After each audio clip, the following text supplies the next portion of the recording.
All is well nature అండి. Nature బాగుంటేనే మనం బాగుంటాం. మీరు మోడల్ కాలేజ్ చూసింటారా అంటే రకరకాల కాలేజీలు ఉంటాయి. దాంట్లో ఇదో model college, boys model college.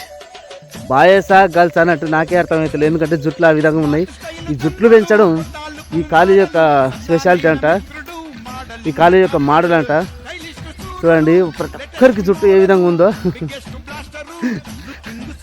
మామూలు ఒక్కొక్కరిది ఒక స్టైల్. అసలు గ్రేట్ మోడల్ కాలేజ్ అని. ఇటువంటి మోడల్ కాలేజ్ అయితే నేను ఎప్పుడు చూడలేదు. నేను అయితే ఫస్ట్ టైం చూడడం ఇటువంటి మోడల్ కాలేజ్ ఉంటుందా అన్నట్టుగా. ఒక్కొక్క కాలేజీకి ఒక స్టైల్ అన్నట్టు. ఈ కాలేజీకి ఈ స్టైల్, మామూలు లేదు కాలేజ్. చూడండి వామ్మో, మామూలు స్టైల్ కాదండి, మామూలు మోడల్ కాదు college. Model college, model college అంటే ఇదేరా బాబు అన్నట్టుగా ఉంది. మామూలు మోడల్ కాదు.